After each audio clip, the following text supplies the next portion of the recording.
Welcome back to the channel, guys. It's Thursday the 28th of January. It's bloody roaring in here because we've just let another pair out and they always go nuts after that. So yeah, it's going really well. Obviously we had problems with pen 12 and pen 15 pairing up the first day, but I came in here the next morning, 5 o'clock in the morning, and they were absolutely fine. So it just takes a couple of days for some pairs to get used to each other, and you know, the hens to submit to the cocks. But they're doing absolutely fine now, so happy with that. Same with the race loft, they went together really well on the first day. We've had no problems with them.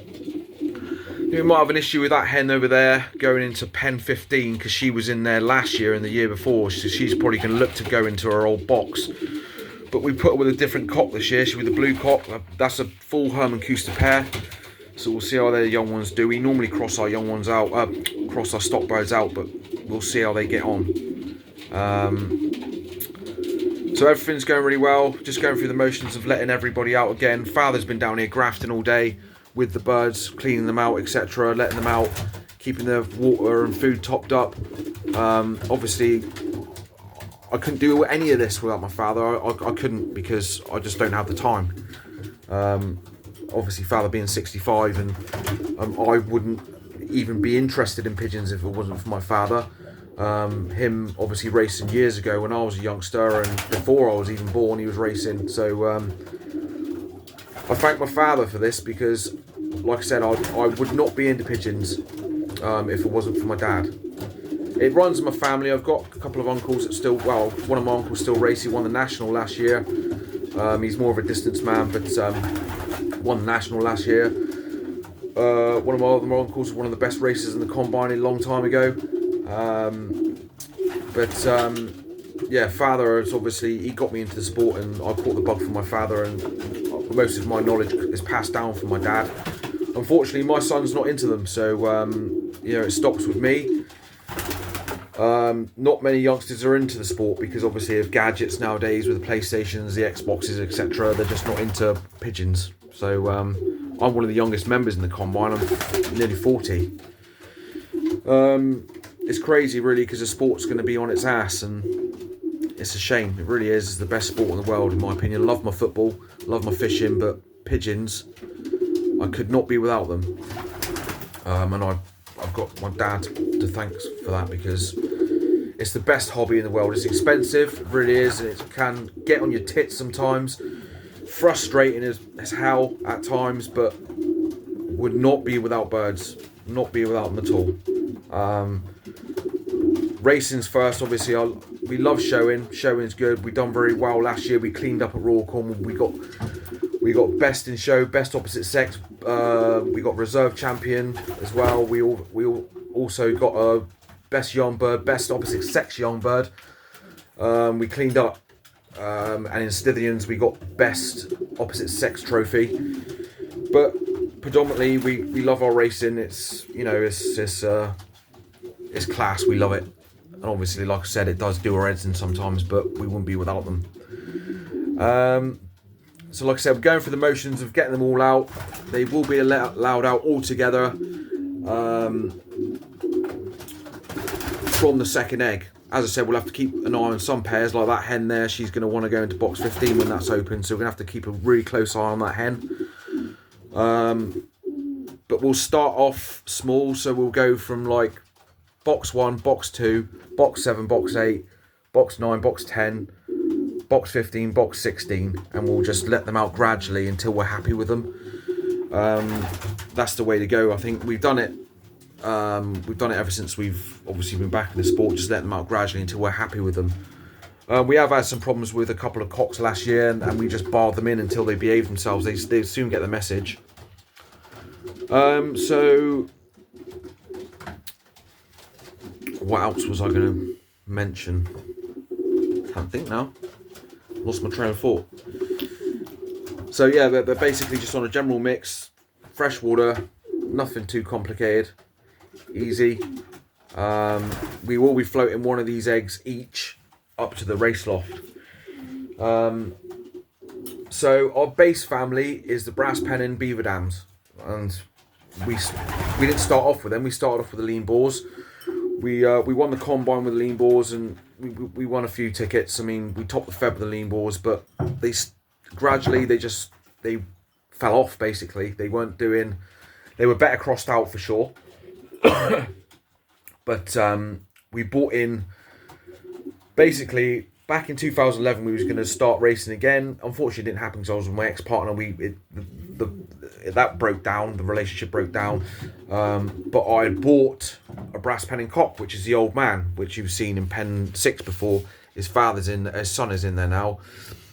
So we bought him, and he was a yearling then.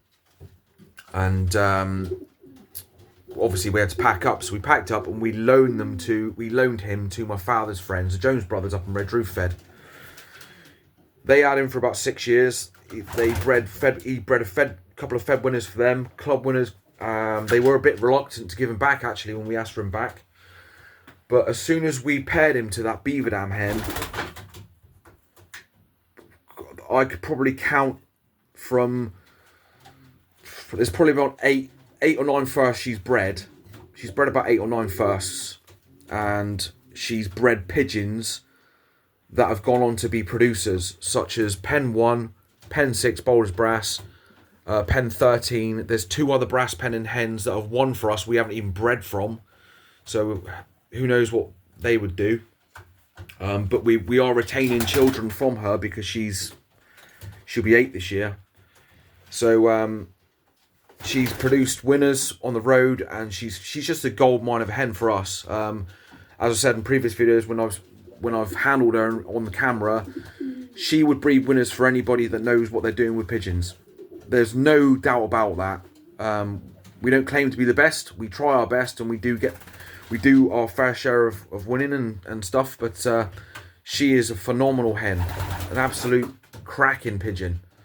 For example, that hen up there, that's her direct daughter, and we've paired her to the son of Wolfgang Bolt. He's a Van and Bulk Leo Hermans. In their first nest, they bred a first and a second. Last year they bred a third, and the year before that they bred a first and a second. He's only a 21 pigeon, so she's bred her fair share of winners. Boulders Brass has bred winners with a daughter of Rambo, which is in Pen 5. He was a good racer for us as a yearling and a young bird. So yeah, that's our base family, the brass pen and beaver dams. They've been absolutely fantastic for us. Very, very lucky to have that hen for what price she was. Direct, they're going for over €1,000 now. So and they're not even that close anymore because obviously she's 8 and the mother of that hen is now dead. So you ain't going to get anything closer to that hen. Obviously, her mother and father were direct off of Lois Jansen himself, and we're just so lucky to have that hen now because she's proved her worth. She's worth her weight in gold. Absolutely fantastic hen. So obviously we've got the crosses to fire into. We've got the Van and Bulks, which are we've got the direct son of Rambo in there. We've got the direct son of Blue Veil as in Pen 5, the direct daughter of Rambo in there. As I said, that Mealy Pie cock, he's a lovely cock, and he's bred winners. They're from John Angwin's. So John Angwin's birds, he's got some phenomenal pigeons as well. Like the birds that he has, his Van and Bulks, they win out a turn every year for him. He sends them places. He sends them to one-off races. For instance, Pen 15. The full brother of that is Grizzly Bear from Jack Berry, but John Angwin bred that cock, and he's done some winning, and he bred a one loft hotspot race, I think it was this year, or last season, sorry, for UK Premier one loft race. Some of the best Van and Bolts in the country, without a doubt. Herman Koosters are they've done some winning for us, the Herman Koosters. Crossed in with lean boars, crossed in with the brass pennins. They've done some winning for us. They're mainly off of Clive and John Jackson. So that hen there, the checker pied hen's from Clive and John Jackson. That blue cock she's with is an old cock. He's from the older lines of the Hun and Coosters, but it's mainly the Beaver Dam Jansen brass pennons that do the winning for us, crossed in with something else, but they have proven their worth. All the birds that we've had have done some, done some good for us. So we're just going to see what happens with the pigeons that we've bought in this year. Pen 12, we've got a granddaughter of Witty Duck and Princess 19. We bought her in this year. She's Johnny Panis lines. She is paired onto a cock so basically that cock there is a grandson of Blue Veil As. He was off of Minerva, which is a direct son of Blue Veil As, and when he was paired onto the granddaughter of New Euro Dark Debbie. And we've got obviously the Grizzle cock there. He's the full brother to Grizzly Bear and all of John Angwin's Triple Combine winner and stuff. We've got another cock there, Pen 14. He's a direct son of Pen 13, which is another cock off of Clive and John Jackson. So we'll see what happens. Obviously, it's a gamble. You cannot predict. Well, you can. I suppose you can in a way. There are some fanciers out there that've got the birds that they think they'll go on and do something, and they do. But she's bang on every year. She breeds something to score, or her grandchildren win. So happy with that. So we'll see what happens with this year coming up racing. We're looking forward to it. We had a club meeting, I think it was day 4 yesterday. So we just paid our club fees. We've got a combine fee to pay soon when they figure out how much the combine fee is going to be, and then it's cracking on with obviously racing, getting the old birds ready, and then we'll see what's going on with the young bird situation, where we're going to be racing from here or in a different location, but we'll soon see. And I'll let you know with anything that goes on with that. So anyway, that's enough of that. Literally just gonna let a couple more pairs out, have my tea, come back out, let a few more pairs out, top the water up, and then turn the lights off. It'll be around about probably about 9:30, and then I'll start again at 5 o'clock tomorrow morning. I won't be bright-eyed and bushy-tailed though. Okay guys, I hope your breeding is going well, and I will do another update shortly. Thanks very much for watching, and I'll see you soon. Cheers.